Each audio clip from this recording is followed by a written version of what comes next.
ನಮಸ್ಕಾರ ಸ್ನೇಹಿತರೆ weekly current affair ಏನ್ ಮಾಡ್ತಾ ಇದ್ವಿ. ನವೆಂಬರ್ ತಿಂಗಳ ಕೊನೆಯ ವೀಕ್ ನ ಕರೆಂಟ್ ಅಫೇರ್ ಬಗ್ಗೆ ಡಿಸ್ಕಸ್ ಮಾಡೋಣ. ಒಂದಷ್ಟು ಇಂಪಾರ್ಟೆಂಟ್ ಕ್ವಶನ್ಸ್ ತಗೊಂಡಿದ್ದೀನಿ, ಡೀಟೇಲ್ ಡಿಸ್ಕಸ್ ಮಾಡೋಣ ಬನ್ನಿ. ಆ, ಈ ಒಂದು ವಿಡಿಯೋಗಳ ಏನು ಸರಣಿ ಇದೆ ಅದು ನಿಮಗೆ weekly current affair play list ಅಲ್ಲಿ ಸಿಗುತ್ತೆ. ಮಂತ್ಲಿ ಸಪರೇಟ್ ಪ್ಲೇ ಲಿಸ್ಟ್ ಇದೆ, ಅಲ್ಲಿ ನಿಮಗೆ ಮಂತ್ಲಿ ಕರೆಂಟ್ ಅಫೇರ್ ಸಿಗುತ್ತೆ. ಲಿಂಕ್ ಇದೇ ವಿಡಿಯೋದ ಕೆಳಗೆ ಡಿಸ್ಕ್ರಿಪ್ಷನ್ ಬಾಕ್ಸ್ ಅಲ್ಲಿ ಕೊಟ್ಟಿರ್ತೀನಿ. ನಮ್ಮ ಟೆಲಿಗ್ರಾಮ್ ಇನ್ಸ್ಟಾಗ್ರಾಮ್ ಫಾಲೋ ಮಾಡಿಲ್ಲ ಮಾಡ್ಕೊಳ್ಳಿ, ಅದರ ಲಿಂಕ್ ಕೂಡ ಇದೇ ವಿಡಿಯೋದ ಕೆಳಗೆ ಡಿಸ್ಕ್ರಿಪ್ಷನ್ ಬಾಕ್ಸ್ ಅಲ್ಲಿ ಇದೆ ಸ್ನೇಹಿತರೆ. ಪುನೀತ್ ಪೋರ್ ಅಂತ ಸರ್ಚ್ ಮಾಡಿ ನಿಮಗೆ ಈ ರೀತಿ ಸಿಂಬಲ್ ಸಿಗುತ್ತೆ, ತಾವು ಚಾನ. ಸೊ ಬನ್ನಿ, ಮೋಸ್ಟ್ ಇಂಪಾರ್ಟೆಂಟ್ ಕ್ವಶನ್ಸ್ ಗಳನ್ನ ಡಿಸ್ಕಸ್ ಮಾಡ್ತಾ ಹೋಗ್ತೀನಿ. ನೋಡಿ, ಕಾಮನ್ವೆಲ್ತ್ ಕ್ರೀಡಾಕೂಟ ತುಂಬಾ ಸುದ್ದಿಯಲ್ಲಿದೆ. ಇದು ಕೂಡ ಏನು ಅಂತ ಡಿಸ್ಕಸ್ ಮಾಡೋಣ ಬನ್ನಿ. 1930ರಿಂದ ಕಾಮನ್ವೆಲ್ತ್ ರಾಷ್ಟ್ರಗಳ ಸದಸ್ಯರಲ್ಲಿ ಪ್ರತಿ 4 ವರ್ಷಗಳಿಗೊಮ್ಮೆ ಕಾಮನ್ವೆಲ್ತ್ ಕ್ರೀಡಾಕೂಟವನ್ನು ಆಯೋಜಿಸಲಾಗುತ್ತದೆ. ಭಾರತವು ಒಮ್ಮೆ ನವದೆಹಲಿ ಕ್ರೀಡಾಕೂಟವನ್ನು ಆಯೋಜಿಸಿದೆ, ಅಲ್ಲಿ ಅದು ತನ್ನ ಅತ್ಯುತ್ತಮ ಪದಕಗಳ ಸಂಖ್ಯೆಯನ್ನು ಸಾಧಿಸಿದೆ. ಸ್ವತಂತ್ರ ನಂತರ ಭಾರತವು ಯಾವುದೇ ಬಹಿಷ್ಕಾರ ಅಥವಾ ಅನುಪಸ್ಥಿತಿ ಇಲ್ಲದೆ ಕಾಮನ್ವೆಲ್ತ್ ಕ್ರೀಡಾಕೂಟ ಪ್ರತಿಯೊಂದು ಆವೃತ್ತಿಯಲ್ಲಿ ಭಾಗವಹಿಸಿದೆ. ಓಕೆ, ಕಾಮನ್ವೆಲ್ತ್ ಬಗ್ಗೆ ಯಾಕೆ ತಗೊಂಡೆ ಅಂದ್ರೆ ನಿಮ್ಗೆ ಗೊತ್ತಿರಬೇಕು, 2030ಕ್ಕೆ ಭಾರತದಲ್ಲಿ ಗುಜರಾತ್ ಅಲ್ಲಿ ಕಾಮನ್ವೆಲ್ತ್ ಮಾಡಬೇಕು ಅಂತಕ್ಕಂಥದ್ದು ಆಗುತ್ತೆ. ಇದು ಫಾರ್ಮಲಿ ಅಪ್ರೋಚ್ ಸಿಕ್ಕಿದೆ, ಹಾಗಾಗಿ ಸುದ್ದಿಯಲ್ಲಿದೆ. ಎಸ್ ಸರ್, 1930ರಿಂದ ಕಾಮನ್ವೆಲ್ತ್ ಪ್ರತಿ ಸದಸ್ಯರು 4 ವರ್ಷಗಳಿಗೆ ಮಾಡ್ತಕ್ಕಂಥದ್ದು. ಭಾರತ 1934ರಲ್ಲಿ ಫಸ್ಟ್ ಬಾರಿ ಪಾರ್ಟಿಸಿಪೇಟ್ ಮಾಡುತ್ತೆ. ಸಾರಿ, ಇನ್ನು ಭಾರತದಲ್ಲಿ ಕಾಮನ್ವೆಲ್ತ್ ಆಗಿದೆ 2010ರಲ್ಲಿ ಕಾಮನ್ವೆಲ್ತ್ ಕ್ರೀಡಾಕೂಟ ನವದೆಹಲಿಯಲ್ಲಿ ಆಗಿತ್ತು. ಆಗ ಅತ್ಯುತ್ತಮ ಒಂದು ಪದಕ ಪಟ್ಟಿಯಲ್ಲಿ ಅತ್ಯುತ್ತಮ ಸ್ಥಾನವನ್ನು ಗಳಿಸಿತ್ತು ಭಾರತ. Option 3 is wrong. ಯಾವುದೇ ಬಹಿಷ್ಕಾರ ಇಲ್ಲದೆ ಕಾಮನ್ವೆಲ್ತ್ ಮಾಡಿಲ್ಲ ಅನ್ನೋದು ತಪ್ಪು. ಯಾಕಂದ್ರೆ 3-4 ಸಲ ಕಾಮನ್ವೆಲ್ತ್ ಅಲ್ಲಿ ಭಾಗವಹಿಸಿಲ್ಲ, ಹಾಗಾಗಿ option 1 and 2 is the right answer. ಸುದ್ದಿಯಲ್ಲಿ ಏನಕ್ಕಿತ್ತು, ಕಾಮನ್ವೆಲ್ತ್ ಸ್ಪೋರ್ಟ್ಸ್ ಜನರಲ್ ಅಸೆಂಬ್ಲಿ ಗ್ಲಾಸ್ಗೋದಲ್ಲಿ ಮೀಟಿಂಗ್ ಆಗುತ್ತೆ. ಅಲ್ಲಿ ಭಾರತದಲ್ಲಿ 2030ರಲ್ಲಿ ಹಾಕ್ಬೇಕು ಅಂತ ಫಾರ್ಮಲಿ ಅಪ್ರೂವ್ ಸಿಗುತ್ತೆ. ಮೋಸ್ಟ್ ಫಾರ್ಮಲಿ ಸಿಕ್ತು ಅಂದ್ರೆ ಕನ್ಫರ್ಮ್ ಅಂತಾನೆ ಅರ್ಥ, ಆಲ್ಮೋಸ್ಟ್. ಓಕೆ, ಇದರಲ್ಲಿ ಈ ಒಂದು ಕಾಮನ್ವೆಲ್ತ್ ಅಲ್ಲಿ ಯೋಗನ ಮೆಡಲ್ ಲಿಸ್ಟ್ ಗೆ ಹಾಕಬೇಕು ಅನ್ನೋದು ಕೂಡ ಒಂದು ಪ್ರಯತ್ನಗಳು ನಡೀತಾ ಇದೆ. ಹಂಗಾಗಿ ಸುದ್ದಿಯಲ್ಲಿದೆ. ಎವ್ರಿ 4 years ಆಗ್ತಕ್ಕಂಥದ್ದು ಕಾಮನ್ವೆಲ್ತ್ ಅಂತ ಗೊತ್ತಲ್ಲ, ಬ್ರಿಟಿಷ್ ರಾಷ್ಟ್ರ ಏನು ಬ್ರಿಟಿಷರು ಎಲ್ಲೆಲ್ಲಿ ಅವರು ದೇಶಗಳನ್ನ ಆಳಿದ್ರು ಮತ್ತೆ ಅವರ ಒಂದು ಇದಕ್ಕೆ ಯಾರು ಬರ್ತಾರೆ ಅವರೆಲ್ಲ ಸೇರಿ ಒಟ್ಟಿಗೆ ಕಾಮನ್ವೆಲ್ತ್ ಗೇಮ್ಸ್ ಅಂತ ಮಾಡ್ತಕ್ಕಂಥದ್ದು. 1934ರಲ್ಲಿ ಭಾರತ ಪಾರ್ಟಿಸಿಪೇಟ್ ಮಾಡುತ್ತೆ. 2010 highest medal, best ever 101 medal ನ ಫಿನಿಶ್ ಮಾಡಿ ಓವರ್ ಸೆಕೆಂಡ್ ರ್ಯಾಂಕ್ ಅಲ್ಲಿ ಬಂದಿರುತ್ತೆ ಭಾರತ. ಇನ್ನು ಸ್ಟೇಟ್ಮೆಂಟ್ 3 ತಪ್ಪು ಅಂತ ಏನಕ್ಕೆ ಹೇಳಿದೆ ಅಂದ್ರೆ 1930ರಲ್ಲಿ ಭಾಗವಹಿಸಿರಲಿಲ್ಲ, 34ರಿಂದ ಭಾಗವಹಿಸೋದು, 50ರಲ್ಲಿ ಭಾಗವಹಿಸಿರಲಿಲ್ಲ, 62, 86ರಲ್ಲಿ ಕೂಡ ಭಾಗವಹಿಸಿರಲಿಲ್ಲ. 86ರಲ್ಲಿ ಬೈಕಾಟ್ ಮಾಡಿರುತ್ತೆ. ಆಫ್ರಿಕಾದ ಒಂದು ಇಶ್ಯೂಸ್ ಇರುತ್ತೆ, ಅದಕ್ಕೆ UK ರೆಫ್ಯೂಸಲ್ ಕಂಡೆಮ್ ಮಾಡಿರೋದು, ಬೈಕಾಟ್ ಮಾಡಿರುತ್ತೆ. ಸೊ ಹಾಗಾಗಿ ಇದ್ರ ಬಗ್ಗೆ ಒಂದಷ್ಟು ಇನ್ಫಾರ್ಮೇಶನ್ಸ್ ಎಕ್ಸಾಮ್ ಅಲ್ಲಿ ಕೇಳುವಂತ ಸಾಧ್ಯತೆ ಇರುತ್ತೆ. ಫೈನ್ ಸರ್, ನೆಕ್ಸ್ಟ್ ಬರ್ತೀನಿ. ಈಗ ಚಂಡಮಾರುತ ನಿಮಗೆ ಗೊತ್ತಾಗ್ತದೆ ಏನಾಗ್ತದೆ, ಎಷ್ಟು ಚಳಿ ಇದೆ, ಎಷ್ಟು ದ್ವಿತ್ವಾ ಚಂಡಮಾರುತದ ಬಗ್ಗೆ ಕೇಳಬಹುದು ಎಕ್ಸಾಮ್ ಅಲ್ಲಿ. ಇಲ್ಲಿ ಏನ್ ಕೇಳಿದೆ, ದ್ವಿತ್ವಾ ಚಂಡಮಾರುತದಿಂದ ಉಂಟಾದ ವಿನಾಶಗಳಿಂದಾಗಿ ಶ್ರೀಲಂಕಾಕ್ಕೆ ಪರಿಹಾರ ಸಾಮಗ್ರಿಗಳು ಮತ್ತು ಮಾನವೀಯ ನೆರವು ಮತ್ತು ವಿಪತ್ತು ಪರಿಹಾರ ಬೆಂಬಲವನ್ನು ರವಾನಿಸಲು ಭಾರತ ಕೈಗೊಂಡ ಕಾರ್ಯಾಚರಣೆಯನ್ನು ಹೀಗೆ ಕರೆಯಲಾಗುತ್ತದೆ. ಯಾವ್ದು ಸರ್, ಇಲ್ಲಿ ಕೊಟ್ಬಿಟ್ಟಿದೆ, ನೀವು ನೋಡಿದ ತಕ್ಷಣ ಹೇಳ್ಬೋದು. 59-60 ಜನ ಸತ್ತೋಗಿದ್ದಾರೆ ಶ್ರೀಲಂಕಾದಲ್ಲಿ. ಇನ್ನೂ ತುಂಬಾ ಅಲ್ಲಿ ಭಾರತದ ಸಹಾಯದ ಹ್ಯುಮನಿಟೇರಿಯನ್ ಬೇಸಿಸ್, ಮಾನವೀಯ ಒಂದು ಅಡಿಯಲ್ಲಿ ಕಾರ್ಯಾಚರಣೆ. ನಾವು ನೈಬರ್ ಫಸ್ಟ್, ಅಕ್ಕಪಕ್ಕದವರು ಮೊದಲು ನೈಬರ್ ಫಸ್ಟ್ ಅನ್ನೋದು ನಮ್ಮ ಪಾಲಿಸಿ. ಆಪರೇಷನ್ ಸಾಗರ್ ಬಂಧು ಇಸ್ ದ ರೈಟ್ ಆನ್ಸರ್.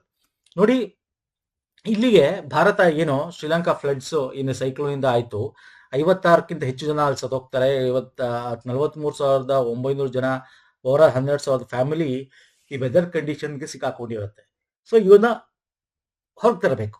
ಹಂಗಾಗಿ ಭಾರತ ಕೂಡ ಸಹಾಯ ಚಾಚುತ್ತೆ. INS ವಿಕ್ರಾಂತ್, INS ಉದಯಗಿರಿ ಆಗಿರ್ಬೋದು, ಬೇರೆ ಅವರು ಒಂದಷ್ಟು ಟೆಂಟ್ಸು, ಫುಡ್ಸು, ಮೆಡಿಸಿನ್ಸ್ ಗಳಾಗಿರ್ಬೋದು. Neighbour first and Mahasagar policy ಅಂತ. ಮಹಾಸಾಗರ್ ಅಂತಕ್ಕಂಥದ್ದು ಫುಲ್ ಫಾರ್ಮ್ ಏನು ಅಂದ್ರೆ mutual and holistic advancement for security and growth across region vision for India's engagement ಅಂತ ಹೇಳಿ. Okay, region vision for India's engagement with global south ಅಂತ ಹೇಳಿ. Okay, ಅಂದ್ರೆ ನಮ್ಮ ಗ್ಲೋಬಲ್ ಸೌತ್ ಏನಿದೆ, ಈ ಒಂದು ಸೌತ್ ಅಲ್ಲಿ ಯಾವ ರಾಷ್ಟ್ರ ಬರುತ್ತೆ ಅವ್ರಿಗೆಲ್ಲ ಸಹಾಯ ಮಾಡಕ್ಕೋಸ್ಕರ ರೀಜನಲ್ ವಿಷನ್ ಇಟ್ಕೊಂಡು ನಾವು ಸೆಕ್ಯೂರಿಟಿನ ಬೆಲ್ಟ್ ಮಾಡೋದಕ್ಕೋದು ಮಹಾಸಾಗರ್ ಅಂತ ಕರಿತೀವಿ. ಹಾಗೆ ನೈಬರ್ ಫಸ್ಟ್ ಅನ್ನೋ ಒಂದು ಅಡಿಯಲ್ಲಿ ಇದನ್ನು ಸಹಾಯಸ್ತ ಮಾಡಿರೋದು. ಇದಕ್ಕೆ ಆಪರೇಷನ್ ಸಾಗರ್ ಬಂಧು ಅಂತ ಹೆಸರಿಟ್ಟಿರ್ತಕ್ಕಂಥದ್ದು. ಎಗೇನ್ ಇಲ್ಲಿ ದ್ವಿತ್ವ ಬಂತು ಅಂದ ತಕ್ಷಣ ನಿಮಗೆ ಇನ್ನೊಂದು ಕ್ವಶನ್ ಉದ್ಭವ ಆಗುತ್ತೆ. ದ್ವಿತ್ವ ಅಥವಾ ದೆತ್ವಾ ಲಗೂನ್ ಇದೆ, ಅದು ಆ ಲಗೂನ್ ಹೆಸರನ್ನೇ ಇದಕ್ಕೆ ಇಟ್ಟಿರೋದು. ಯಾವ ದೇಶ ಇಟ್ಟಿದೆ ಅಂತ. ಧೆತ್ವಾ ಅಥವಾ ದಿತ್ವಾ ಅಂತಾನು ಕೂಡ ಕರಿತೀವಿ. ಧೆತ್ವಾ ಅಥವಾ ದಿತ್ವಾ ಅಂತಾನು ಕೂಡ ಕರಿತೀವಿ. ಇದೊಂದು ಲಗೂನು. ಎಲ್ಲಿ ಬರುತ್ತೆ ಹೇಳಿ? ಒಂದು ಐಲ್ಯಾಂಡ್ ಅಲ್ಲಿ ಬರುತ್ತೆ, ಅದು ಎಲ್ಲಿದೆ? ಯಾಕಂದ್ರೆ ಇದು ಹೆಸರಿಟ್ಟಿದೆ ಆ ದೇಶ. ಇವಾಗ ಕೇಳ್ಬೋದು, ದಿತ್ವಾ ಅಂತಕ್ಕಂತ ಒಂದು ಏನಿದೆ ಸೈಕ್ಲೋನು, ಓಕೆ, ಚಂಡಮಾರುತ, ಅದಕ್ಕೆ ಯಾವ ದೇಶ ಹೆಸರಿಟ್ಟಿದೆ? ಯಮನ್. ನಾನು ನಿಮಗೆ ಈ ದೇಶದ ಲಿಸ್ಟ್ ಎಲ್ಲ ನಮ್ಮ ಪ್ರೀವಿಯಸ್ ಒಂದು ವಿಡಿಯೋದಲ್ಲಿ ನಾನು ಕೊಟ್ಟಿದ್ದೀನಿ, ಹಾಗೆ ಇಲ್ಲಿ ತಗೊಂಡಿಲ್ಲ. ಒನ್ಸ್ ಅಗೇನ್ ನಾನು ದಯವಿಟ್ಟು ನಮ್ಮ ಪ್ರೀವಿಯಸ್ ಕರೆಂಟ್ ಅಫೇರ್ಸ್ ನ ನೋಡಿ, ಲಾಸ್ಟ್ ಮಂತ್ ಮಾಡಿರೋ ಕರೆಂಟ್ ಅಫೇರ್ ಕೊಟ್ಟಿದ್ದೀನಿ. This is third cyclone even during monsoon ಆದ್ಮೇಲೆ ಅಕ್ಟೋಬರ್ ನವೆಂಬರ್. ಇದು ಬಂಗಾಳ ಕೊಲ್ಲಿ, ಕೇಳ್ತಾನೆ, ಬಂಗಾಳ ಕೊಲ್ಲಿ ಉದ್ಭವ ಆಗಿರ್ತಕ್ಕಂಥದ್ದು. ಇದೊಂದು ಸೊಕೋಟ್ರಾ ಐಲ್ಯಾಂಡ್ ಅಂತ ಯಮನ್ ರಾಷ್ಟ್ರದಲ್ಲಿ ಇರ್ತಕ್ಕಂಥ ಒಂದು ಐಲ್ಯಾಂಡ್ ನ ಹೆಸರು. ಹಾಗೆ ಯಮನ್ ದೇಶ ಇದಕ್ಕೆ ಇಟ್ಟಿರೋದು. ಇದು ದೆತ್ವಾ ಅಂತಂದ್ರೆ ಲಗೂನ್ ಅಂತ ಅರ್ಥ, ಅದ್ರ ಹೆಸರು ಲಗೂನ್ ಅಂತ ಅರ್ಥ. ಓಕೆ, ಸೊ ಹಾಗಾಗಿ ಇದ್ರ ಬಗ್ಗೆ ಕೂಡ ಎಕ್ಸಾಮ್ ಅಲ್ಲಿ ಕೇಳಬಹುದು. ನಮ್ಮ ದಕ್ಷಿಣ ಭಾರತದ ಮೇಲೆ ಎಫೆಕ್ಟ್ ಆಗಿದೆ, ಎಸ್ಪೆಷಲಿ ತಮಿಳುನಾಡು, ಆಂಧ್ರ ಪ್ರದೇಶ, ಪುದುಚೇರಿ, ಅಲ್ಲಿ ಅತ್ಯಂತ ಹೆಚ್ಚು ಕರ್ನಾಟಕಕ್ಕಿಂತ. ಓಕೆ, ಸೊ ಹಾಗಾಗಿ ಇದನ್ನ ಕೇಳ್ಬೋದು ಎಕ್ಸಾಮ್ ಅಲ್ಲಿ. ಒಂದಿಸಿ ಬರೆಯಿರಲಿ, ಈ ತರದೆಲ್ಲ ಕೊಡ್ತಾನೆ. ಬಂಗಾಳ ಕೊಲ್ಲಿಲ ಆಯ್ತಾ, ಎಲ್ಲಾಯ್ತು, ಅದರ ಹೆಸರು ಯಾರು ಕೊಟ್ಟಿದ್ದು. ಓಕೆ, ನೆಕ್ಸ್ಟ್ 12,000 ವರ್ಷಗಳ ನಂತರ ಎಕ್ಸ್ಪೋರ್ಟ್ಗೊಂಡ ಹೇಲಿ ಗುಬ್ಬಿ ಜ್ವಾಲಾಮುಖಿ ಇತ್ತೀಚೆಗೆ ಸುದ್ದಿಯಲ್ಲಿದೆ. ಯಾವ ದೇಶದ್ದು ಅದು? ಹೇಲಿ ಗುಬ್ಬಿ ನೋಡಿದ ತಕ್ಷಣ ಹೇಳ್ಬೋದು ನೀವು, ಈಗ ಮ್ಯಾಪ್ ನೋಡಿದ ತಕ್ಷಣ ಹೇಳ್ಬೋದು. Ethiopia, this is very important. 12,000 ವರ್ಷ ಎಷ್ಟು ಹೊಗೆ ಬಂದಿದೆ ಅಂದ್ರೆ, ಹ್ಯಾಶಸ್ ಎಷ್ಟು ದೂರ ಇದೆ ಅಂದ್ರೆ, ಇದು ಇಂಡಿಯಾ ಮೇಲೂ ಎಫೆಕ್ಟ್ ಆಗ್ತಕ್ಕಂಥದ್ದು ಹ್ಯಾಶಸ್ ಅಂತ ಹೇಳಿ. ಇಥಿಯೋಪಿಯಾ 12,000 ಯಾಕೆ ಸರ್ ಇಲ್ಲಿ ಬರುತ್ತೆ ಇಥಿಯೋಪಿಯಾ? ಎಲಿಗುಬ್ಬಿ. ಓಕೆ, ಇಥಿಯೋಪಿಯಾ ನೋಡಿ, ಇದು Ethiopia. Okay, so this is the region between African plate and Arabian plate ನಡುವೆ ಏನಾಗಿದೆ ಅಲ್ಲಿ? Diverging plates. ಇದು ಡೈವರ್ಜಿಂಗ್ ಪ್ಲೇಟ್ಸ್ ಅರ್ಥ ಆಗ್ತಿಲ್ಲ ಹೇಳ್ತಾ ಇರೋದು, ವೆರಿ ಇಂಪಾರ್ಟೆಂಟ್ ಇದು. ನೋಡಿ, ನಮ್ಗೆ ಒಂದು ಪ್ಲೇಸಸ್ ಇನ್ ನ್ಯೂ ಸ್ಟಡಿಯಲ್ಲಿ ಕೇಳಬಹುದು, ಅಥವಾ ನಿಮಗೆ ಒಂದು ಭೂಗೋಳಶಾಸ್ತ್ರದ ಅಡಿಯಲ್ಲೂ ಕೂಡ ನಿಮಗೆ ಇದ್ರ ಬಗ್ಗೆ ಕೇಳುವಂತ ಚಾನ್ಸಸ್ ಇರುತ್ತೆ. ಸೊ ಹಾಗಾಗಿ this is very important. Okay, Hayli Gubbi ಜ್ವಾಲಾಮುಖಿ ಉತ್ತರ ಇಥಿಯೋಪಿಯಾದ ಅಫಾರ್ ಪ್ರದೇಶದಲ್ಲಿದೆ. ಓಕೆ, ಆಫ್ರಿಕನ್ ಮತ್ತು ಅರೇಬಿಯನ್ ಟೆಕ್ಟೋನಿಕ್ ಪ್ಲೇಟ್ಗಳು ಬೇರ್ಪಡಿಸಿದ ಡೈವರ್ಜಿಂಗ್ ಪ್ಲೇಟ್ ಅಂತ ಕರಿತೀವಿ. ಹಾಗಾಗಿ the eruption is scientifically significant. It provide new formation about volatile east African rift ಅಂತ ಏನ್ ಕರಿತೀವಿ ನೋಡಿ. ಇದು ಆಫ್ರಿಕನ್ ಪ್ಲೇಟು, ಇದು ಹಿಂಗೆ ಹೇಳ್ತಾ ಇದೆ. ಸೊ ಒಂದು ಟೆಕ್ಟೋನಿಕ್ ಮೂವ್ಮೆಂಟ್ಸ್ ಗಳಿಂದ ಆ ಒಂದು ನಾವೇನಂತ ಕರಿತೀವಿ, ಸಬ್ಡಕ್ಷನ್ ಝೋನ್ ಅಂತ ಬಂದ್ ಕರಿತೀವಿ, ಅಲ್ಲಿಂದ ಉತ್ಪತ್ತಿ ಆಗ್ತಕ್ಕಂಥದ್ದು ವೀಕ್ ಪೋರ್ಷನ್ಸ್ ಇಂದ ಈ ಜ್ವಾಲಾಮುಖಿಗಳು ಬರ್ತಕ್ಕಂಥದ್ದು. ಓಕೆ, ಸೊ ಹಾಗಾಗಿ this is very important, exam ಅಲ್ಲಿ ಕೇಳಬಹುದು. ನೆಕ್ಸ್ಟ್ 2025 ಅಂಧ ಮಹಿಳೆಯರ T20 ವಿಶ್ವಕಪ್ ಗೆ ಸಂಬಂಧಿಸಿದಂತೆ ಈ ಕೆಳಗಿನ ಹೇಳಿಕೆಗಳನ್ನು ಪರಿಗಣಿಸಿ. ಒಂದ್ ಸೆಕೆಂಡ್ ನೋಡಿ, ಈ ವಿಶ್ವಕಪ್ ಈಗ ಮಹಿಳಾ ಒಂದು ವರ್ಲ್ಡ್ ODI ಗೆದ್ವಿ ಮಹಿಳೆಯರದು, ಅದು ಕೂಡ ತಿಳ್ಕೊಳ್ಳಿ. ಈಗ ಅಂಧ ಅಂದ್ರೆ ಬ್ಲೈಂಡ್ ವಿಶ್ವಕಪ್ T20 ಕೂಡ ಗೆದ್ದಿದ್ವಿ. T20 woman blind world cup.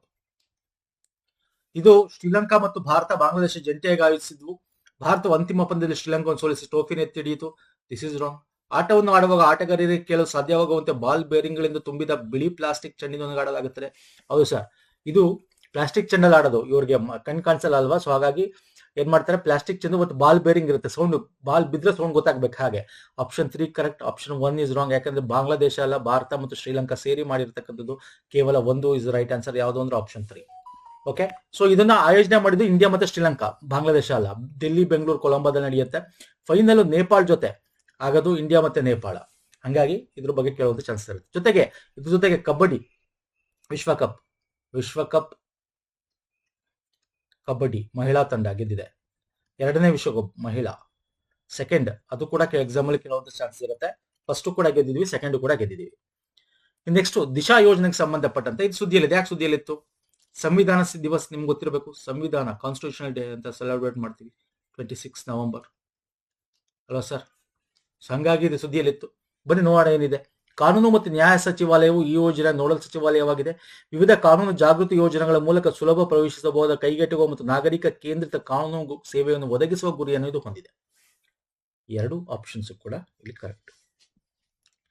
What is Disha? What is this ಸಂವಿಧಾನ ಡೇ? ಏನಿದು? 1 ಮಂತ್ ಕ್ಯಾಂಪೈನ್ ಮಾಡ್ತಾ ಇದೀವಿ ಸ್ನೇಹಿತರೆ. ಪ್ರತಿ ವರ್ಷ ನಿಮ್ಗೆ ಗೊತ್ತಿದೆ, ನಾವು ನವೆಂಬರ್ 20, 1949 ಸಂವಿಧಾನ ಅಂಗೀಕರಿಸ್ತೀವಿ. 50ರಿಂದ ಜಾರಿಗೆ ಬರುತ್ತೆ. ನ್ಯಾಯ, ಸ್ವತಂತ್ರ, ಸಮಾನ ಭ್ರಾತೃತ್ವ, ನಾಗರಿಕರ ಹಕ್ಕು ರಕ್ಷಿಸುವುದು. ಈ ಸಂವಿಧಾನ ದಿನದ ಒಂದು ಅಂಗವಾಗಿ ಏನ್ ಮಾಡ್ತಾ ಇದೀವಿ, ಹಮಾರ ಸಂವಿಧಾನ ಹಮಾರ ಸಮ್ಮಾನ್, ನಮ್ಮ ಸಂವಿಧಾನ ನಮ್ಮ ಗೌರವ ಅಂತ ಒಂದು 75ನೇ ಒಂದು ವರ್ಷದ ಒಂದು ಅಂಗವಾಗಿ. ಓಕೆ, 75ನೇ ವರ್ಷದ ಒಂದು ಅಂಗವಾಗಿ. 75 ವರ್ಷ ಆಯ್ತಲ್ಲ, 1950 2025 ಅಂದ್ರೆ 75 ಆಯ್ತು ಅಲ್ವಾ. 1950ರಿಂದ 2025 ಅಂದ್ರೆ 75. ಹಾಗಾಗಿ ಒಂದು ವರ್ಷ ಫುಲ್ ಇದನ್ನ ರಾಷ್ಟ್ರವ್ಯಾಪಿ ಅಭಿಯಾನ ಮಾಡ್ಕೊಂಡಿದೀವಿ.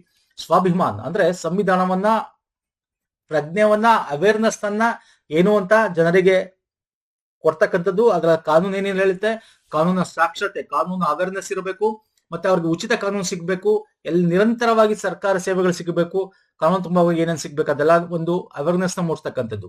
ಮತ್ತೆ ಸಂವಿಧಾನದ ಗೌರವವನ್ನು ಕಾಪಾಡ್ತಕ್ಕಂಥದ್ದು. ಹಮಾರ ಸಂವಿಧಾನ ಹಮಾರ ಸಮ್ಮಾನ್ ಅಂತ ಒಂದು ವರ್ಷದ ಕ್ಯಾಂಪೈನ್. ಸೊ ಇಲ್ಲಿ 2 ಆಪ್ಷನ್ಸ್ ಕರೆಕ್ಟ್ ಅಂತ ಹೇಳಿದೆ. ಫಸ್ಟ್ ದಿಶಾ ಫುಲ್ ಫಾರ್ಮ್ ತಿಳ್ಕೊಳ್ಳಿ, ಏನು ವಾಟ್ ಇಸ್ ದಿಶಾ ಅಂತ. Designing innovative solution for holistic access to justice in India ಅಂತ. ಇವಾಗ ಏನ್ ಇದನ್ನ ಕ್ಯಾಂಪೈನ್ ಮಾಡ್ತಿದೀವಿ, ಇದ್ರಡಿಯಲ್ಲಿ ನಾವು ದಿಶಾನು ನೆನೆಸ್ಕೋಬೇಕಾಗತ್ತೆ. ಯಾಕಂದ್ರೆ ದಿಶಾ 2021ರಿಂದ 26 ತನಕ 5 ಇಯರ್ ಒಂದು ಸ್ಕೀಮ್ ಇದು. ಓಕೆ, ಇಲ್ಲಿ ಏನಪ್ಪಾ ಅಂದ್ರೆ ದಿಶಾ ಯೋಜನೆ ಟೆಲಿಲಾ, ಓಕೆ, ಫೋನ್ ಮುಖಾಂತರ, ಮೆಸೇಜ್ ಮುಖಾಂತರ ನಿಮ್ಗೆ ಫ್ರೀ ಆಗಿ ಏನು ನಿಮ್ಗೆ ಕಾನೂನು ಒಂದು ಇದು ಬೇಕು ಒದಗಿಸ್ಕೊಡ್ತಕ್ಕಂಥ ನ್ಯಾಯ ಬಂಧು ಪ್ರೋ ಬೋನೋ ಕಾನೂನು ಸೇವೆ, ಅದು ಫ್ರೀ ಆಗಿ ಕಾನೂನು ಯಾರಿಗೆ ಅದು ಎಲಿಜಿಬಲ್ ಅಂದ್ರೆ ಯಾರಿಗೆ ಅದು ಎಟಿಕಲ್ ಅಂತವ್ರಿಗೆ, ಓಕೆ, ವೀಕರ್ ಸೆಕ್ಷನ್ ಕಾನೂನು ಫ್ರೀಯಾಗಿ ಸಿಗುವಂತದ್ದಾಗಿರ್ಬೋದು, ಅದ್ರ ಬಗ್ಗೆ ಜಾಗೃತಿ ಮೂಡಿಸೋದಾಗಿರ್ಬೋದು. ಸೊ ಇದು ದಿಶಾ ಕಾನೂನಲ್ಲಿ ಬರ್ತಕ್ಕಂಥದ್ದು, ಅಂದ್ರೆ ದಿಶಾ ಸ್ಕೀಮ್ ಅಡಿಯಲ್ಲಿ ಬರ್ತಕ್ಕಂಥದ್ದು. Okay, designing innovative solution for holistic access to justice in India ಅಂತ ಹೇಳಿ. ಓಕೆ, ಹಾಗಾಗಿ ಇದ್ರ ಬಗ್ಗೆ tele law, Nyaya Bandhu, legal literacy and legal awareness program ಇವೆಲ್ಲ ಈ ಒಂದು ಕಾನೂನಲ್ಲಿ ಬರ್ತಕ್ಕಂಥದ್ದು. ಸೊ ನಾನು ಈಗ ಆಲ್ರೆಡಿ ಎಕ್ಸ್ಪ್ಲೈನ್ ಮಾಡಿದ್ದೀನಿ ಏನು ಅಂತ ಹೇಳಿ ಅದನ್ನ. ಸೊ ಇದು ಅದರ ಕಾಂಪೊನೆಂಟ್. ಇನ್ನು ಈ ಅಭಿಯಾನದ ಉದ್ದೇಶ ಏನು, ನಾನು ಆಲ್ರೆಡಿ ಹೇಳಿದೆ. ಸಾರ್ವಜನಿಕ ಪ್ರಜ್ಞೆಯಲ್ಲಿ ಭಾರತದ ಸಂವಿಧಾನದ ರಚಿಸತಕ್ಕಂಥದ್ದು, ಭಾರತದ ಸಂವಿಧಾನ ಬಗ್ಗೆ ಜಾಗೃತಿ ಮೂಡಿಸ್ತಕ್ಕಂಥದ್ದು, ಮತ್ತೆ ಅದನ್ನ ಸಾರ್ವಜನಿಕ ವಲಯಕ್ಕೆ ತರತಕ್ಕಂಥದ್ದು, ಪ್ರತಿಯೊಬ್ಬರಿಗೂ ಅವೇರ್ನೆಸ್ ಮಾಡಿ ಅವ್ರಿಗೆ ಅದರ ಬಗ್ಗೆ ಹೆಮ್ಮೆ ಭಾವ ಹುಟ್ಟತಕ್ಕಂಥದ್ದು. ಇದ್ರ ಅಡಿಯಲ್ಲಿ 3 ಕ್ಯಾಂಪೇನ್ಸ್ ಬರುತ್ತೆ, ಸಬ್ ಕ್ಯಾಂಪೇನ್ಸ್ ಅಂತ. ಯಾವುದು ನಮ್ಮ ಒಂದು ಯಾವ್ದು ಹೇಳ್ದೆ ಇಲ್ಲಿ, ಹಮಾರ ಸಂವಿಧಾನ ಹಮಾರ ಸಮ್ಮಾನ್. ಓಕೆ, ಅದರ ಅಡಿಯಲ್ಲಿ 3 ಸಬ್ ಕ್ಯಾಂಪ್ ಬರುತ್ತೆ. ಸಬ್ಕೋ ನ್ಯಾಯ, ಹರ್ಘರ್ ನ್ಯಾಯ ಅಂತ, ನವ ಭಾರತ್ ನವ ಸಂಕಲ್ಪ, ವಿಧಿ ಜಾಗೃತಿ ಅಭಿಯಾನ ಅಂತ. ತುಂಬಾ ಡೀಟೇಲ್ ಬೇಕಾಗಿಲ್ಲ ಇದ್ರ ಬಗ್ಗೆ. ನೀವು ಈ 3 ಸಬ್ ಕ್ಯಾಂಪೇನ್ಸ್ ಗಳು ತಿಳ್ಕೊಂಡ್ರೆ, ಹೆಸರು ತಿಳ್ಕೊಂಡ್ರೆ ಸಾಕು. ಹಮಾರ ಸಂವಿಧಾನ ಹಮಾರ ಗೌರವ ಅಡಿಯಲ್ಲಿ ಈ ತರ 3 ಸಬ್ ಕ್ಯಾಂಪೇನ್ ಬರುತ್ತೆ. ಫಂಡ ಇಷ್ಟೇ ಸ್ನೇಹಿತರೆ. ಇದ್ರ ಫಂಡ ಏನು 75 ವರ್ಷ ಆಗಿದೆ ಸಂವಿಧಾನ ನಾವು ಅಳವಡಿಸ್ಕೊಂಡು ಜಾರಿಗೆ ಬಂದು. ಹಾಗಾಗಿ ಸಂವಿಧಾನ ದಿವಸ ಆಚರಣೆ ಮಾಡಿದ್ವಿ, ಅದರ ಅಂಗವಾಗಿ ಈ ಒಂದು ಕ್ಯಾಂಪೇನ್ ಏನ್ ಮಾಡ್ತಾ ಇದೀವಿ ನಾವು, ಹಮಾರ ಸಂವಿಧಾನ ಹಮಾರ ಸಮ್ಮಾನ್ ಅಂತ 1 ವರ್ಷ ಸ್ವಾಭಿಮಾನ್ ಅಂತ ಹೇಳಿ. ಅದರ ಅಂಗವಾಗಿ ದಿಶಾ ಒಂದು ಅಡಿಯಲ್ಲಿ ಪ್ರತಿಯೊಬ್ಬರಿಗೂ ಕಾನೂನು, ನ್ಯಾಯಾಂಗ ವ್ಯವಸ್ಥೆ, ಅದ್ರ ಎಲ್ಲ ಪರಿಚಯ, ಅವೇರ್ನೆಸ್ ಉಚಿತವಾಗಿ ಎಲ್ಲ ಸಿಗುವಂತ ಆಗ್ಬೇಕು ಅನ್ನೋದು ನಿಮ್ಗೆ ಗೊತ್ತಿದೆ. ಉಚಿತ ಕಾನೂನು ಈಸ್ ಎ ಫಂಡಮೆಂಟಲ್ ರೈಟ್ಸ್. ಉಚಿತ ಕಾನೂನು ಅಂದ್ರೆ ಯಾರ ಕಾನೂನು ಎಟಿಕಲ್ ಅಂದ್ರೆ ಯಾರು ದುಡ್ಡು ಕೊಟ್ಟಿಲ್ಲ ಅವ್ರಿಗೆ ಉಚಿತ ಕಾನೂನು ಸಿಗ್ಬೇಕು ಅನ್ನೋದು, it is A fundamental rights. ಗೊತ್ತಿರಲಿ, ವೆರಿ ಇಂಪಾರ್ಟೆಂಟ್. ಆರ್ಟಿಕಲ್ ಎಷ್ಟು, ಆರ್ಟಿಕಲ್ ಯಾವ್ದ್ರಲ್ಲಿ ಬರುತ್ತೆ, ಐ ಥಿಂಕ್ ಸೊ 21 ಅನ್ಕೋತೀನಿ, if I am not wrong. ನೋಡಿ, ಇವೆಲ್ಲ ಎಕ್ಸಾಮ್ ಅಲ್ಲಿ ಕೇಳಬಹುದು ನಿಮ್ಗೆ. ಓಕೆ, ಸೊ ನೆಕ್ಸ್ಟ್ ಬರ್ತೇನೆ. ಸೂರ್ಯಕಿರಣ್ ವ್ಯಾಯಾಮದ ಕುರಿತು ಈ ಕೆಳಗಿನ ಹೇಳಿಕೆಯನ್ನು ಪರಿಗಣಿಸಿ. ಸೂರ್ಯಕಿರಣ್ ವ್ಯಾಯಾಮ ವಾರ್ಷಿಕ ಭಾರತ ನೇಪಾಳದ ಜಂಟಿ ಮಿಲಿಟರಿ ವ್ಯಾಯಾಮವಾಗಿದೆ. ವ್ಯಾಯಾಮದ 18ನೇ ಆವೃತ್ತಿ ಭಾರತ ಸಲ್ಜಂಡಿಯಲ್ಲಿ ನಡೆಯುತ್ತಿದೆ. I think so option 1 correct, option 2 wrong ಇದೆ. 18 19 ಎಸ್, ಆಪ್ಷನ್ 1 ಮಾತ್ರ, ಆಪ್ಷನ್ 2 ರಾಂಗ್ ಆಗುತ್ತಲ್ಲ ಸರ್. 19ನೇ ಆವೃತ್ತಿ ಅಲ್ವಾ? ಎಸ್, 19ನೇ ಆವೃತ್ತಿ ಸೂರ್ಯಕಿರಣ್ ಮಿಲಿಟರಿ ಎಕ್ಸರ್ಸೈಸ್. ಇದು ನೇಪಾಳದಲ್ಲಿ ನಡೀತಾ ಇರತಕ್ಕಂಥದ್ದು, ಇಂಡಿಯಾದಲ್ಲ. ಮತ್ತೆ ಇದು 18 ಎಡಿಷನ್ ಅಲ್ಲ, ಇದು 19ನೇದು. 18 ಎಡಿಷನ್ ನೇಪಾಳ ಆಗಿದ್ದು, ನಾಟ್ ಇಂಡಿಯಾ. ಓಕೆ, ನೋಡಿ, exercise Surya Kiran annually between the India Nepal is on reciprocal basis. The 18 edition was held in Nepal, not India. Okay, so ಹಂಗಾಗಿ ಇದು ತಪ್ಪು. ಮತ್ತೆ ಇದು ನೇಪಾಳ ಈಗ ವರ್ಷ ನಡೀತಾ ಇರೋದು 19ನೇದು. ಅದು ಉತ್ತರಾಖಂಡದಲ್ಲಿ ನಡೀತಾ ಇರೋದು, ಇಂಡಿಯಾದಲ್ಲಿ. ಓಕೆ, ಉತ್ತರಾಖಂಡದಲ್ಲಿ 19ನೇ ಆವೃತ್ತಿ. ಸೊ ಹಾಗಾಗಿ ಇದು ಕೂಡ ತಿಳ್ಕೊಳ್ಳಿ. ನೆಕ್ಸ್ಟ್ ಬರ್ತೇನೆ, INS ಮಾಹೆ ಬಗ್ಗೆ. ಓಕೆ, ಇಟ್ ಈಸ್ ತುಂಬಾ ಸುದ್ದಿಯಲ್ಲಿ. ಇದು ಇಂಡಿಜಿನಿಯಸ್ಲಿ ಡೆವಲಪ್ಡ್ ಸೈಲೆಂಟ್ ಹಂಟರ್ ಅಂತ ಕೂಡ ಕರಿತೀವಿ. ನೇವಿಲಿ ನಾವು ಡೆವಲಪ್ ಮಾಡಿರ್ತಕ್ಕಂತಹ ಒಂದು ಆಂಟಿ ಸಬ್ಮರೈನ್ ವಾರ್ಫೇರ್. ಇದು ವಾರ್ಫೇರ್ ಇದು ಸಬ್ಮೆರೈನ್ ಇರುತ್ತಲ್ಲ ಸರ್. ಆಂಟಿ ಸಬ್ಮೆರೈನ್ ಅಂದ್ರೆ ಸಬ್ಮರೈನ್ ಗಳು ಏನ್ ಬರ್ತವೆ ಬೇರೆ ರಾಷ್ಟ್ರಗಳನ್ನ, ಅದನ್ನ ಗುರಿಯಾಗಿಡ್ಸ್ಕೊಂಡು ಉಡಿಸ್ ಮಾಡ್ತಕ್ಕಂಥದ್ದು ಆಂಟಿ ಸಬ್ಮರೈನ್ ಅಂತ ಕರಿತೀವಿ. ಓಕೆ, INS ಮಾಹೆ ಭಾರತೀಯ ನೌಕಾಪಡೆ ಪರಮಾಣು ಚಾಲಿತ ಜಲಾಂತರ್ಗಾಮಿ ನೌಕೆಯಾಗಿದೆ. ಇದನ್ನು ಕೊಚ್ಚಿಯನ್ ಶಿಪ್ ಯಾರ್ಡ್ ಲಿಮಿಟೆಡ್ ಸ್ಥಳೀಯವಾಗಿ ವೆರಿ ಇಂಪಾರ್ಟೆಂಟ್, ಇಂಡಿಜಿನಿಯಸ್ 80% ನಮ್ಮ ಟೆಕ್ನಾಲಜಿ ಯೂಸ್ ಮಾಡಿರತಕ್ಕಂಥದ್ದು. ಸೊ ಹಂಗಾಗಿ 2 ಆಪ್ಷನ್ಸ್ ಇಲ್ಲಿ. ಯಾವ್ದು correct sir? Option 2 correct. Sorry, ಇದು ಕರೆಕ್ಟ್. ಆಪ್ಷನ್ 1 ತಪ್ಪು, ಯಾಕಂದ್ರೆ ಇದು ಪರಮಾಣು ಚಾಲಿತ ಅಂತ ಹೇಳಿದೀನಿ, ಹಾಗಲ್ಲ. ಇಟ್ ಈಸ್ ಎ ಪರಮಾಣು ಚಾಲಿತ ಅಲ್ಲ. So option 2 correct. ಸೊ 2 ಮಾತ್ರ. So it is a anti submarine warfare shallow water craft, not nuclear powered submarine ಅಲ್ಲ ಅದು. ಓಕೆ, ಆಂಟಿ ಸಬ್ಮೆರೈನ್ ಇದರಲ್ಲಿ ರೇಡಾರ್ ಇರುತ್ತೆ. ಓಕೆ, ಬೇರೆ ಬೇರೆ ಟೆಕ್ನಾಲಜಿನ ಯೂಸ್ ಮಾಡ್ತಾರೆ. ಇದನ್ನು ಸೈಲೆಂಟ್ ಹಂಟರ್ ಅಂತ ಯಾಕೆ ಕರಿತೀವಿ ಅಂದ್ರೆ ಅದರ ಮ್ಯಾಸ್ಕಟ್ ಚಿರತೆ ವೇಗ ಮತ್ತೆ ಗಮನ ಸಾಕಾರಗೊಳಿಸುತ್ತದೆ. ಇದು ಸೈಲೆಂಟ್ ಹಂಟರ್ ಅಂತಕ್ಕಂಥದ್ದು ಹಡಗಿನ ರಹಸ್ಯ ಜಾಗರೂಕತೆಯನ್ನ ಹೆಚ್ಚಿಗೆ ರೇಡಾರ್ ಮುಖಾಂತರ ಕಂಡುಹಿಡಿಯೋದು ಇದ್ರ ತುಂಬಾ ಇದು. ಹಾಗಾಗಿ ಸೈಲೆಂಟ್ ಹಂಟರ್ ಅಂತ ಕರಿತೀವಿ. ಇದನ್ನ ಮಾಹೆ ಅಂತ ಯಾಕೆ ಹೆಸರಿಟ್ಟಿದೀವಿ ಅಂದ್ರೆ ಮಲಬಾರ್ ಕೋಸ್ಟ್, ಐತಿಹಾಸಿಕ ಕರಾವಳಿ ಮಲಬಾರ್ ಏನಿದೆ ಮಾಹೆ ಅಂತ ಏನ್ ಕರಿತೀವಿ. ಹಾಗಾಗಿ ಇದಕ್ಕೆ ಮಲಬಾರ್ ಅಲ್ಲಿ ಆಗಿರ್ತಕ್ಕಂಥದ್ದು, ಕೊಚ್ಚಿ ಸ್ಟ್ರಿಪ್ಪಾರ್ಡ್ ಆಗಿರ್ತಕ್ಕಂಥದ್ದು, ಹಾಗಾಗಿ ಅದಕ್ಕೆ ಮಾಹೆ ಅಂತ ಹೆಸರಿಡ್ತೀವಿ. ಓಕೆ, ಸೊ ಇದು ಅತ್ಯಂತ ಹಡಗಿನ ಶಿಖರವು ಕಲರಿಪಟ್ಟುವಿನ ಹೊಂದಿಕೊಳ್ಳುವ ಕತ್ತಿಯಾದ ಉರುಮೆಯನ್ನು ಒಳಗೊಂಡಿದೆ. ಎಡಗಲ್ಲಿ ಕಲರಿಪಟ್ಟು ಕತ್ತಿಯಾದ ಉರುಮೆ ಇದೆ. ಹಾಗಾಗಿ ಅಂದ್ರೆ ಕಲರಿಪಟ್ಟು ಅಂದ್ರೆ ಅದು ನಿಮ್ಗೆ ಒಂದ್ ರೀತಿ ಕೇರಳದಲ್ಲಿ ಏನೋ ಇದು ಮಾಡ್ತಾರೆ, ಒಂದು ರೀತಿಯಾದ ಏನ್ ಹೇಳ್ತೀವಿ ನಾವು ಅದಕ್ಕೆ, ಈ ಚೈನೀಸ್ ಮತ್ತೆ ಕೇರಳದವರು ಮಾಡ್ತಾರಲ್ಲ, ಸೊ ಆ ತರ ಒಂದು ಇದಕ್ಕೆ ಕಲರಿಪಟ್ಟು ಒಂದು ಕತ್ತಿ ಇಟ್ಕೊಂಡು ಏನ್ ಮಾಡ್ತಾರೆ ಆ ರೀತಿಯಾದ ಒಂದು ಉಪಕ್ರಮ. ಸೊ ಹಾಗಾಗಿ ಇದನ್ನ ಆ ಒಂದು ಹೋಲುತ್ತೆ ಅಂತ ಹೇಳಿ ಇದಕ್ಕೆ ನಾವು ಏನಂತ ಕಟ್ಟಿದೀವಿ, ಇದಕ್ಕೆ ಮಾಹೆ ಅಂತ ಹೆಸರಿಟ್ಟು ಸೈಲೆಂಟ್ ಹಂಟರ್ ಅಂತ ಹೆಸರಿಟ್ಟಿದೀವಿ. ಓಕೆ, ಇದ್ರ ಬಗ್ಗೆ ಕೇಳುವಂತದ್ದು ಸಿಂಪಲ್ ಕ್ವಶನ್ಸ್ ಕೇಳ್ತಾನೆ ಏನು ಅಂತ ಅದನ್ನ ತಿಳ್ಕೊಂಡ್ರೆ ಸಾಕು ಸ್ನೇಹಿತರೆ. In it is a shallow water optimisation primary roles ಏನು anti submarine warfare near coastal water.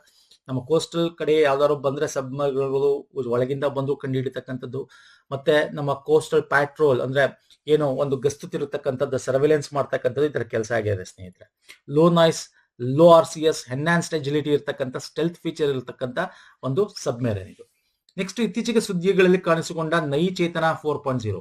ನೈ ಚೇತನ 4.0 ಅಂತಕ್ಕಂಥದ್ದು ಏನಿದೆ, ಎಗೇನ್ ಇದು ಏನು ಚೇತನ 4.0 ಅಂತಕ್ಕಂಥದ್ದು ಏನಿದೆ, ಇದು ಎಸ್ಪೆಷಲಿ ಲಿಂಗಾಧಾರಿತವಾಗಿ ಅಂದ್ರೆ ಹಿಂಸಾಚಾರ ತಡಿಬೇಕು ಹೆಣ್ಣು ಮಕ್ಕಳಿಗೆ, ಎಸ್ಪೆಷಲಿ ರೂರಲ್ ಅಲ್ಲಿ. ರೈಟ್ ಆನ್ಸರ್ ನ ಡೈರೆಕ್ಟ್ ಆಗಿ ಹೇಳ್ತೀನಿ. ಲಿಂಗ ಆಧಾರಿತ ಹಿಂಸಾಚಾರವನ್ನು ಪರಿಹರಿಸಲು ದೀನ್ ದಯಾಳ್ ಅಂತ್ಯೋದಯ ಯೋಜನೆ ರಾಷ್ಟ್ರೀಯ ಗ್ರಾಮೀಣ ಜೀವನೋಪಾಯ ಮಿಷನ್ ಅಡಿಯಲ್ಲಿ ಒಂದು ತಿಂಗಳ ಅವಧಿಯ ಉಪಕ್ರಮ. ಅಂದ್ರೆ ಇದು 4.0, 4.0 ಅಂತ ಏನ್ ಕರಿತೀವಿ. Okay, it is national campaign gender equality women ಎಂಪವರ್ಮೆಂಟ್ಗೆ. ಓಕೆ, ಜೆಂಡರ್ ಈಕ್ವಾಲಿಟಿ ಲಿಂಗವನ್ನ ಸಮಾನತೆ ಮತ್ತು ಮಹಿಳೆಯರ ಸಬಲೀಕರಣಕ್ಕೋಸ್ಕರ ಮಾಡಿರ್ತಕ್ಕಂಥದ್ದು ಇದು. Okay, it is under Deen Dayal Antyodaya national rural livelihood mission ಅಡಿಯಲ್ಲಿ ಮಿನಿಸ್ಟ್ರಿ ಆಫ್ ರೂರಲ್ ಡೆವಲಪ್ಮೆಂಟ್ ಈ ಕ್ಯಾಂಪೇನ್ ಲಾಂಚ್ ಮಾಡಿದೆ. It is aim to strength community action against gender based violence and promote women safety, dignity and economy. ಅಂದ್ರೆ ಈಗ domestic violence ಆಗತ್ತೆ ತಡೀತಕ್ಕಂಥದ್ದಾಗಿರ್ಬೋದು, ಮತ್ತೆ ಹೆಣ್ಣು ಮಕ್ಕಳ ಒಂದು ಸಬಲೀಕರಣ, ಅವ್ರಿಗೆ ಉದ್ಯಮಗಳಲ್ಲಿ ಪ್ರೋತ್ಸಾಹ ಕೊಡೋದಾಗಿರ್ಬೋದು, ಸೋಶಿಯೋ ಎಕನಾಮಿಕ್ ಅವ್ರಿಗೆ ಒಂದು ಪ್ರೊಟೆಕ್ಷನ್ ಸೇಫ್ಟಿ ಕೊಡೋದಾಗಿರ್ಬೋದು. ಸೊ ಎಸ್ಪೆಷಲಿ ರೂರಲ್ ಇದನ್ನ ಇಟ್ಕೊಂಡು ಮಾಡಿರ್ತಕ್ಕಂಥ ಒಂದು ಕ್ಯಾಂಪೇನ್. ಮಂತ್ ಲಾಂಗ್ 1 ಮಂತ್ ನಡೆಸ್ತಾರೆ ಇದನ್ನ. ಯಾವಾಗಿಂದ ನವೆಂಬರ್ ಇಂದ ಡಿಸೆಂಬರ್ ತನಕ ನಡೆಸ್ತಾರೆ. 25ರಿಂದ ಡಿಸೆಂಬರ್ 23 ತನಕ ನಡೆಯುತ್ತೆ ಇದು. ಈ ಇವೆಂಟ್ ಅಲ್ಲಿ ಸೆಲ್ಫ್ ಹೆಲ್ಪ್ ಗ್ರೂಪ್ಸ್ ಅವರು ಕೂಡ ಪಾರ್ಟಿಸಿಪೇಟ್ ಮಾಡ್ತಾರೆ. Women members of self help groups, anganwadi workers, civil society organisations ಇವರೆಲ್ಲ ಕೂಡ ಇದರಲ್ಲಿ ಮಾಡಿ ಜೆಂಡರ್ ಈಕ್ವಾಲಿಟಿ ಬಗ್ಗೆ, ರೂರಲ್ ಡೆವಲಪ್ಮೆಂಟ್ ಬಗ್ಗೆ ಒಂದು ಅವೇರ್ನೆಸ್ ಮೂಡಿಸ್ತಕ್ಕಂಥದ್ದು. ಸೊ ಇದರಲ್ಲಿ ಪ್ರಮುಖ ಅಂಶಗಳು, ಕೀ ಪಾಯಿಂಟ್ಸ್ ಏನಂತ ನೋಡಿದ್ರೆ, ನೈ ಚೇತನ ಬದಲಾವಣೆ ಉಪಕ್ರಮ 4ನೇ ಆವೃತ್ತಿ ಇದು. ವಿಶೇಷವಾಗಿ ಗ್ರಾಮೀಣ ಭಾರತದಲ್ಲಿ ಮಹಿಳೆಯರ ಸುರಕ್ಷತೆ, ಚಲನಶೀಲತೆ, ಘನತೆ ಮತ್ತು ಸಾಮಾಜಿಕ ಆರ್ಥಿಕ ಭಾಗವಹಿಸುವನ್ನು ಬಲಪಡಿಸತಕ್ಕಂಥದ್ದಾಗಿರ್ಬೋದು. ಸ್ವಸಹಾಯ ಗುಂಪುಗಳು ಜಾಲದ ಒಂದು ಇದರಲ್ಲಿ ಕೂಡ ಭಾಗವಹಿಸ್ತಕ್ಕಂಥದ್ದು. ಮತ್ತೆ ಪ್ರಮುಖವಾಗಿ ಇಲ್ಲಿ ಅವರಿಗೆ ಸ್ಕಿಲ್ ಒಂದೇ ಅಲ್ಲ, ಅವ್ರಿಗೆ ಒಂದು ಸಾಲ ಕೊಡಬೇಕು, ಕ್ರೆಡಿಟ್ ಸಿಗಬೇಕು, ಸ್ವತ್ತುಗಳು, ಸಾಲ, ಕೌಶಲ್ಯ, ಮಾರುಕಟ್ಟೆ ಪ್ರವೇಶ, ಇವಕ್ಕೆಲ್ಲ ಏನೇನ್ ಬೇಕು, ಅವಕ್ಕೆಲ್ಲ ಜೀವನೋಪಾಯಕ್ಕೆ ಏನೇನ್ ಬೇಕು, ಇವೆಲ್ಲ ಕೂಡ ಅವ್ರಿಗೆ ಕೊಡತಕ್ಕಂಥದ್ದು, ಪ್ರಯತ್ನಿಸ್ತಕ್ಕಂಥದ್ದು. ಅಂದ್ರೆ ಅವೇರ್ನೆಸ್ ಮೂಡಿಸ್ತಕ್ಕಂಥದ್ದು, ಅವ್ರಿಗೆ ಏನೇನೋ ಆಪರ್ಚುನಿಟೀಸ್ ಇದೆ ಅದು ಹೇಳ್ತಕ್ಕಂಥದ್ದು, ಹೆಂಗ್ ಹೋಗ್ಬೇಕು ಅಂತ ಗೈಡ್ ಮಾಡ್ತಕ್ಕಂಥದ್ದು, ಇವೆಲ್ಲ ಕೂಡ 1 ಮಂತ್ಗಳ ಒಂದು ಇದರಲ್ಲಿ ಮಾಡ್ತಕ್ಕಂಥ ಒಂದು ಉಪಕ್ರಮ ಸ್ನೇಹಿತರೆ. So especially rural and women, gender equality and women empowerment, ಇದು ಮೇನ್ ಆಗಿರ್ತಕ್ಕಂಥ ಪಾಯಿಂಟ್. ಇದನ್ನು ನೀವು ತಿಳ್ಕೋಬೇಕು. ಓಕೆ, ಸೊ ನೈ ಚೇತನ 4.0. ನೆಕ್ಸ್ಟ್ ಬರ್ತೀನಿ, ಅಂತಾರಾಷ್ಟ್ರೀಯ ಪ್ರಜಾಪ್ರಭುತ್ವ ಮತ್ತು ಚುನಾವಣಾ ಸಹಾಯ ಸಂಸ್ಥೆ ಅಂತಾರಾಷ್ಟ್ರೀಯಕ್ಕೆ ಸಂಬಂಧಪಟ್ಟಂತೆ ಈ ಕೆಳಗಿನ ಹೇಳಿಕೆಯನ್ನು ಪರಿಗಣಿಸಿ. ಓಕೆ, ಇಂಟರ್ನ್ಯಾಷನಲ್ ಪ್ರಜಾಪ್ರಭುತ್ವ ಚುನಾವಣಾ ಸಂಸ್ಥೆ IDEA ಅಂತ ಕರಿತೀವಿ. ಓಕೆ, ಇದು ಯಾಕೆ ಸುದ್ದಿಯಲ್ಲಿದೆ ಹೇಳ್ತೀನಿ. ಇದು ಪ್ರಜಾಪ್ರಭುತ್ವೀಕರಣಕ್ಕಾಗಿ ಶಾಂತಿ ಪಾಲನಾ ಕಾರ್ಯಾಚರಣೆ ಕಾರ್ಯಗೊಳಿಸುವ ವಿಶ್ವಸಂಸ್ಥೆಯ ಸಂಸ್ಥೆಯಾಗಿದೆ. ಭಾರತವು ಅಂತಾರಾಷ್ಟ್ರೀಯ IDEAದ ಪೂರ್ಣ ಸದಸ್ಯ ಆಗಿದೆ. ಯಾವ್ದು ಕರೆಕ್ಟು? ಆಪ್ಷನ್ 2 ಮಾತ್ರ ಅಲ್ಲ ಸರ್, ಆಪ್ಷನ್ 1 ತಪ್ಪು. ಇದು ಯಾವುದೇ ವಿಶ್ವಸಂಸ್ಥೆಯ ಸಂಸ್ಥೆ ಅಲ್ಲ. ಇದು ಏನಕ್ಕೆ ಸುದ್ದಿ ಆಯ್ತು ಅಂದ್ರೆ, ನಮ್ಮ ಚೀಫ್ ಎಲೆಕ್ಷನ್ ಕಮಿಷನರ್ ಭಾರತವರು ಯಾರು ಜ್ಞಾನೇಶ್ ಕುಮಾರ್ ಇದಾರಲ್ಲ, ಅವರು ಈ international institute of democracy and electoral ಅಸಿಸ್ಟೆನ್ಸ್ಗೆ ಚೇರ್ಮನ್ ಆಗಿ ಆಯ್ಕೆ ಆಗಿದ್ದಾರೆ. IDEA ಅಂದ್ರೆ international institute for democracy and electoral assistant, ಅಂತಾರಾಷ್ಟ್ರೀಯ ಪ್ರಜಾಪ್ರಭುತ್ವ ಮತ್ತು ಚುನಾವಣಾ ಸಹಾಯ ಸಂಸ್ಥೆ ಅಂತ ಕರಿತೀವಿ. ಅಂದ್ರೆ ಇದೊಂದು ಏನಪ್ಪಾ ಅಂದ್ರೆ, ಈಗ ಭಾರತದಲ್ಲಿ ಚುನಾವಣಾ ಸಂಸ್ಥೆ ಹಂಗೆ ಇಂಟರ್ನ್ಯಾಷನಲ್ ಒಂದು ಸಂಸ್ಥೆ, ಎಲ್ಲ ಇಂಟರ್ನ್ಯಾಷನಲಿ ಇದು ಎಲ್ಲ ಗೌರ್ಮೆಂಟ್ಗಳು ಪ್ರಜಾಪ್ರಭುತ್ವನ ಬಲಪಡಿಸೋಸ್ಕರ, ಪ್ರಜಾಪ್ರಭುತ್ವದ ರಿಫಾರ್ಮ್ಸ್ ಸುಧಾರಣೆ ಮಾಡೋಕ್ಕೋಸ್ಕರ, ಓಕೆ, ಕಾನ್ಸ್ಟಿಟ್ಯೂಷನ್ ಬಿಲ್ಡಿಂಗ್ ಮಾಡಿಸೋ ಮತ್ತೆ ಕರೆಕ್ಟ್ ಆಗಿ ಎಲೆಕ್ಷನ್ ನಡೆಯೋಕ್ಕೋಸ್ಕರ ಒಂದು ಪ್ರೋತ್ಸಾಹ ಕೊಡ್ತಕ್ಕಂಥ ಸಂಸ್ಥೆ ಇಂಟರ್ನ್ಯಾಷನಲ್, ಓಕೆ, ಇದು ವರ್ಲ್ಡ್ ವೈಡ್. ಓಕೆ, ಸೊ ಹಾಗಾಗಿ ಇದು ಯಾವುದೇ ಯುನೈಟೆಡ್ ನೇಷನ್ ನ ಪೀಸ್ ಕೀಪಿಂಗ್ ಏಜೆನ್ಸಿ ಅಲ್ಲ ಇದು. ಹಾಗಾಗಿ ಆಪ್ಷನ್ 1 ಇಲ್ಲಿ ತಪ್ಪು. ಆಪ್ಷನ್ 2 ಇಲ್ಲಿ ಕರೆಕ್ಟ್ ಇದೆ. ಆಪ್ಷನ್ 2 ಕರೆಕ್ಟ್ ಇದೆ, ಹಾಗಾಗಿ 2 ಮಾತ್ರ. ಓಕೆ, ಆಪ್ಷನ್ 2 ಏನು, India is full member. Currently 35 members countries ಇದೆ. ಯಾಕಂದ್ರೆ ನಿಮ್ಗೆ ಗೊತ್ತಿದೆ, ಇಂಟರ್ನ್ಯಾಷನಲಿ ಎಲ್ಲಾ ರಾಷ್ಟ್ರಗಳು ಕೂಡ ಪ್ರಜಾಪ್ರಭುತ್ವಗಳಲ್ಲ. ಒಂದಷ್ಟು ರಾಜ್ಯದಿದೆ, ಒಂದಷ್ಟು ಕಮ್ಯುನಿಸ್ಟ್ ಇದೆ ಅಲ್ಲ, ಒಂದಷ್ಟು ರಾಷ್ಟ್ರಗಳು ಮಾತ್ರ ಪ್ರಜಾಪ್ರಭುತ್ವ. ಅಂದ್ರೆ ಎಲ್ಲಾ ಪ್ರಜಾಪ್ರಭುತ್ವ ರಾಷ್ಟ್ರಗಳು ಇದಕ್ಕೆ ಮೆಂಬರ್ ಆಗಿಲ್ಲ, ಅದು ಒಂದು important. USA and Japan participate as observer ಆಗಿ ಪಾರ್ಟಿಸಿಪೇಟ್ ಮಾಡ್ತಾರೆ. ನಾನು ಅದನ್ನೇ ಹೇಳಿದ್ದು. USA ಮೆಂಬರ್ ಆಗಿಲ್ಲ, ಆಸ್ ಎ ಅಬ್ಸರ್ವರ್. ಜಪಾನ್ ಕೂಡ ಮೆಂಬರ್ ಅಲ್ಲ, observer. Bharat is A full member. Okay, ಹಾಗಾಗಿ ಈ ಮೆಂಬರ್ ಕಂಟ್ರಿಗಳಲ್ಲಿ ಏನ್ ಭಾಗವಹಿಸಲು ಜ್ಞಾನೇಶ್ ಕುಮಾರ್ ಅವರು ಚೇರ್ಪರ್ಸನ್ ಆಗಿದ್ದಕ್ಕೆ ಆಯ್ಕೆ ಆಗಿದ್ದಾರೆ. ಹಾಗಾಗಿ ಸುದ್ದಿಯಲ್ಲಿ, ಸೊ ಇದನ್ನ ಕೇಳಬಹುದು ಎಕ್ಸಾಮ್. ಓಕೆ, ನೆಕ್ಸ್ಟ್, ಪ್ರಧಾನಮಂತ್ರಿ ಇತ್ತೀಚೆಗೆ ಅನಾವರಣಗೊಳಿಸಿದ ವಿಕ್ರಮ್ 1 ಉಲ್ಲೇಖದೊಂದಿಗೆ ಈ ಕೆಳಗಿನ ಹೇಳಿಕೆಯನ್ನು ಪರಿಗಣಿಸಿ. ಇದೇನಷ್ಟು ಇಂಪಾರ್ಟೆಂಟ್ ಅಲ್ಲ, ಬಟ್ ಒಂದೊಂದ್ಸಲ ಕೇಳ್ಬಿಡ್ತಾನೆ. ಯಾಕಂದ್ರೆ ಇಟ್ ಈಸ್ ಎ ಫಸ್ಟ್ ಇಂಡಿಯಾದ ಮೊದಲ ಖಾಸಗಿ ಒಂದು ಉಡಾವಣಾ ವಾಹನ, ಅಂದ್ರೆ ಲಾಂಚ್ ವೆಹಿಕಲ್ ಅಂತ ಕರಿತೀವಿ. ಯಾವುದು ಸಹ ಪ್ರೈವೇಟ್ ಲಾಂಚ್ ವೆಹಿಕಲ್. ಏನಕ್ಕೆ ಪ್ರೈವೇಟ್ ನಮ್ಗೆ ಗೊತ್ತಿದೆ. ನಮ್ಮ ದೇಶದಲ್ಲಿ ಇದುವರೆಗೂ ಎಲ್ಲ ಇಸ್ರೋದೇ ಲಾಂಚ್ ವೆಹಿಕಲ್ ಆಗ್ತಾ ಇರೋದು. ಅದು SLV ತಗೊಳ್ಳಿ, PSLV ತಗೊಳ್ಳಿ, ಅಥವಾ GSLV ತಗೊಳ್ಳಿ ಅಲ್ವಾ, ಎಲ್ಲಾದು ಇಸ್ರೋದು. ಇದು private launch vehicle. Private company Skyroot develop ಮಾಡಿರ್ತಕ್ಕಂಥ ಒಂದು 3D ನಕ್ಷೆಯನ್ನು ಡೆವಲಪ್ ಮಾಡಿದೆ. ಇದು ಭಾರತದ ಮೊದಲ ಖಾಸಗಿ ಕಕ್ಷೆ ವರ್ಗದ ಉಡಾವಣಾ ವಾಹನವಾಗಿದೆ. S, correct. ವಿಕ್ರಮ್ 1 ಸಣ್ಣ ಉಪಗ್ರಹಗಳನ್ನು ಕಡಿಮೆ ಭೂ ಕಕ್ಷೆ ಮತ್ತು ಸೂರ್ಯ ಸಂಕಲನಕ್ಕೆ ಉಡಾಯಿಸಲು ವಿನ್ಯಾಸಗೊಳ್ಳುತ್ತದೆ. ಹೌದು. ರಾಕೆಟ್ ತನ್ನ 4 ಹಂತಗಳಲ್ಲಿ ದ್ರವ ಪ್ರಪಲ್ಷನ್ ಬಳಸಲಾಗುತ್ತದೆ. ಇದು ತಪ್ಪು. ಎಸ್, ಇಟ್ ಈಸ್ ವಿಕ್ರಮ್ 1 ಅಂತ ಹೆಸರಿಟ್ಟಿರೋದು ವಿಕ್ರಮ್ ಸಾರಾಭಾಯಿನ ಒಂದು ಕೊಡುಗೆಗೋಸ್ಕರ. ಈ ಒಂದು ಪ್ರೈವೇಟ್ ಲಾಂಚ್ ವೆಹಿಕಲ್ ಇದು ವಿಕ್ರಮ್ 1 ಅಂತಕ್ಕಂಥದ್ದು. ಪ್ರೈವೇಟ್ ಕಂಪನಿ ಸ್ಕೈ ರೂಟ್ ಮಾಡಿರ್ತಕ್ಕಂಥದ್ದು. ಹಾಗಾಗಿ ಇಲ್ಲಿ 2 ಮಾತ್ರ, option 1 and 2 is the right answer.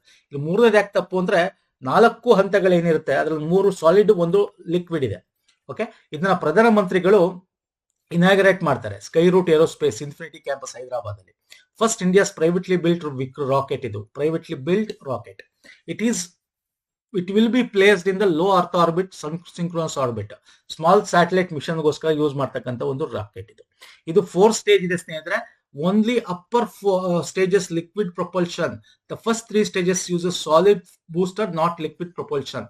Okay, so ಹಾಗಾಗಿ ಇದು ಫಸ್ಟ್ 3 stages ಸಾಲಿಡ್ ಯೂಸ್ ಮಾಡುತ್ತೆ, ಲಾಸ್ಟ್ ಸ್ಟೇಜ್ ಮಾತ್ರ ಲಿಕ್ವಿಡ್ ಯೂಸ್ ಮಾಡುತ್ತೆ.